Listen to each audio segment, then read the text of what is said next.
क्या आपने कभी सोचा है कि आखिर क्यों कुछ लोग बहुत आसानी से दौलत कमाते हैं जबकि बाकी लोग दिन रात मेहनत करने के बावजूद वही के वहीं खड़े रहते हैं? आज हम उन्हीं खुफिया मेंटल फ्रेमवर्क्स या जहनी ढांचों को डीकोड कर रहे हैं जो हमारी माली कामयाबी और प्रॉस्पेरिटी का फैसला करते हैं। अच्छा, तो चलिए इसमें गहराई से उतरते हैं। बचपन से हमें क्या सिखाया जाता है?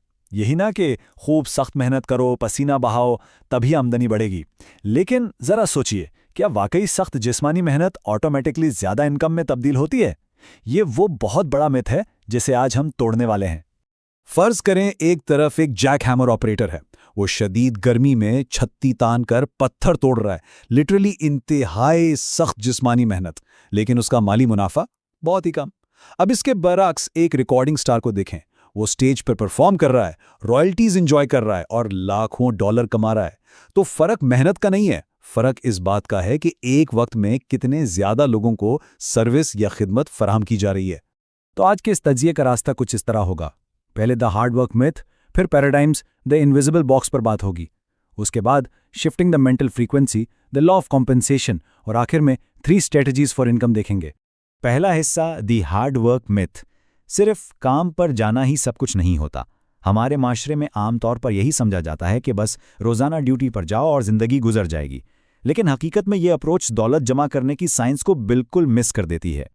देखें, सबसे अहम पॉइंट यहाँ ये है, लोग पैसा कमाने के लिए दरअसल अपनी खिदमत या सर्विस फराहम करते हैं। वो सिर्फ और सिर्फ काम नहीं करते। यानी अगर हम अपनी तवज्जो सिर्फ जिस्मानी लेबर से हटाकर लोगों को वैल्यू या सर्विस देने पे लगा दें, तो ये प्रॉस्पेरिटी की तरफ हमारा पहला और सबसे जरूरी कदम होगा। अब आते हैं दूसरे हिस्से पर, पैराडाइम्स, द इनविजिबल बॉक्स, यानी वो हिडन प्रोग्राम जो हमारे नताइज को चुपके चुपके कंट्रोल कर रहा है। तो ये पैराडाइम आखिर है क्या चीज़? असल में ये एक मेंटल प्रोग्राम है, एक जहनी सॉफ्टवेयर जो हमारे रवैयों, आदात, वक्त के इस्तेमाल और डिसीजन मेकिंग पर मुकम्मल कब्जा रखता है। इसको इस तरह समझें जैसे एसी का थर्मोस्टैट या जहाज का ऑटो पायलट। अगर थर्मोस्टैट 20 डिग्री पर सेट है तो कमरे का टेम्परेचर वही रहेगा, बाहर चाहे कितनी ही गर्मी क्यों ना हो। हमारी इनकम भी आमतौर पर इसी अंदरूनी मेंटल प्रोग्रामिंग या थर्मोस्टैट का ही नतीजा होती है। मशहूर मुसन्निफ वेन डायर ने क्या खूब कहा है, जब लोग किसी चीज़ को देखने का तरीका बदलते हैं तो वो चीज़ खुद बदल जाती है। यह हमारी सबसे आला सलाहियत यानी हमारे परसेप्शन या इदराक से जुड़ा हुआ है। सोचें, हकीकत तो वही रहती है, लेकिन हमारा नज़रिया बदलते ही उसे डील करने का पूरा ढंग बदल जाता है। क्या आपने कभी गौर किया है कि लोग दिन रात एक करके भी माली तौर पर एक ही जगह क्यों फंसे रहते हैं? ये बिल्कुल एक इनविजिबल बॉक्स या नादीदा दीवार की तरह है। जब भी कोई आमदनी बढ़ाने की कोशिश करता है, वो इस दीवार से टकराता है और वापस अपनी पुरानी जगह पर आ गिरता है। जब तक इस अंदरूनी थर्मोस्टैट यानी पैराडाइम को परमानेंटली बदला ना जाए, हालात वैसे ही रहते हैं। तीसरा हिस्सा, शिफ्टिंग द मेंटल फ्रीक्वेंसी, दौलत के दायरों में सफर करने का तरीका।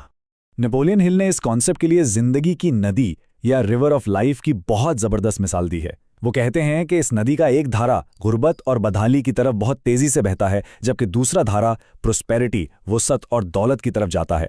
हमारा रवैया और तसव्वुर बिल्कुल उन पतवारों या ओर्स की तरह हैं जिन्हें चलाकर हम एक धारे से निकलकर दूसरे की पुरसुकून रवानी में शामिल हो सकते हैं। आगे बढ़ते हैं और देखते हैं कि ये द मैनिफेस्टेशन साइकिल काम कैसे करता है। पूरा प्रोसेस यहां से शुरू होता है कि पहले शऊर यानी कॉन्शियस माइंड में ख्यालात का इंतखाब होता है, फिर वही एहसासात हमारे सबकॉन्शियस में गहराई तक नक्श हो जाते हैं। उसके बाद हमारी बॉडी उन्हीं ख्यालात के मुताबिक फिजिकल एक्शन लेती है और बिलाखिर आमदनी जैसे टैंजिबल रिजल्ट्स पैदा होते हैं। यही वो एग्जैक्ट फ्लो है जिससे हमारा दिमाग सोच को हकीकत में तब्दील करता है। चौथा हिस्सा, द लॉ ऑफ कॉम्पेंसेशन। ये कमाई का असल फॉर्मूला है। ख्याल रहे, आमदनी का आना कोई इत्तेफाक या लक नहीं है। ये एक नाकाबिल शिकस्त कानून के तहत बिल्कुल फिक्स है जो हर शख्स की ज़ाती खुशहाली का फैसला करता है। द लॉ ऑफ कंपनसेशन बुनियादी तौर पर 3 सतूनों पर खड़ा है। पहला, आप जो खिदमत फराहम कर रहे हैं, दुनिया में उसकी ज़रूरत कितनी है। दूसरा, उस काम को बेहतरीन तरीके से अंजाम देने की आपके अंदर कितनी सलाहियत है। और तीसरा, आपको रिप्लेस करना या आपका मुतबादिल ढूंढना लोगों के लिए कितना मुश्किल है। अब यहां अर्ल नाइटिंगेल का वो खुफिया राज सुनिए जो अक्सर लोग मिस कर जाते हैं। राज ये है कि हमें सिर्फ और सिर्फ दूसरे कदम पर तवज्जो देनी चाहिए, यानी अपनी स्पेसिफिक सलाहियत को लगातार बेहतर बनाने पर। जब आप मुसलसल अपने स्किल्स को अपग्रेड करते हैं तो आपको रिप्लेस करना प्रैक्टिकली नामुमकिन हो जाता है और इस कानून के तहत आपकी आमदनी ऑटोमेटिकली शूट कर जाती है। पांचवां और आखिरी हिस्सा, 3 स्ट्रैटेजीज फॉर इनकम। अमीर लोग आखिर अपने वक्त को मल्टीप्लाई कैसे करते हैं। यहाँ हम M1, M2 और M3 हिकमत अमलियों को समझते हैं। M1 वो तरीका है जहां हम अपना वक्त देकर पैसा कमाते हैं, लेकिन इसका सबसे बड़ा फेटल फ्लॉ पता है क्या है? एक दिन वक्त खत्म हो जाता है। M2 में लोग पैसे से पैसा कमाते हैं, लेकिन इसके लिए बहुत सारा कैपिटल और एक्सपर्टीज चाहिए। जबकि M3 स्ट्रैटेजी का मतलब है आमदनी के मुताद्दिद यानी मल्टीपल जराए कायम करना, जो आपके वक्त को लिटरली लामहदूद हद तक मल्टीप्लाई कर देता है। ये देखकर आपको अंदाजा होगा कि दुनिया की आबादी का एक बहुत बड़ा हिस्सा किस तरह गलत स्ट्रैटेजी पर चल रहा है।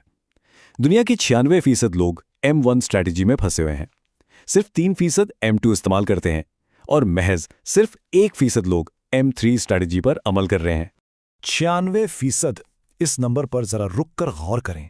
यह सच में हैरत अंगेज हकीकत है कि दुनिया की 96% दौलत उन्हीं 1% अफराद की जेब में जाती है जो M3 स्ट्रैटेजी को जानते और अपनाते हैं, जबकि 96% आबादी द लॉ ऑफ कॉम्पेंसेशन को समझ ही नहीं पाती और बस वक्त बेचकर एक महदूद इनकम के चक्कर में फंसी रहती है।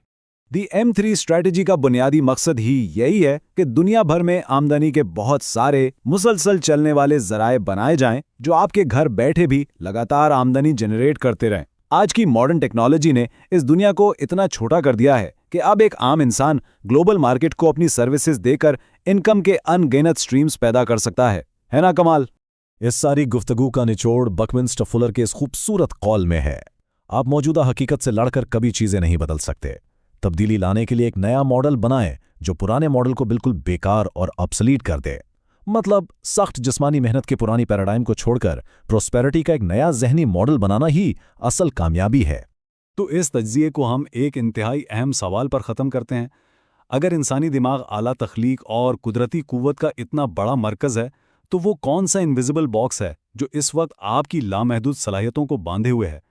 इस बॉक्स को पहचानिए, उसे तोड़िए और द लॉ ऑफ कॉम्पेंसेशन को अपने हक में इस्तेमाल करना शुरू करें।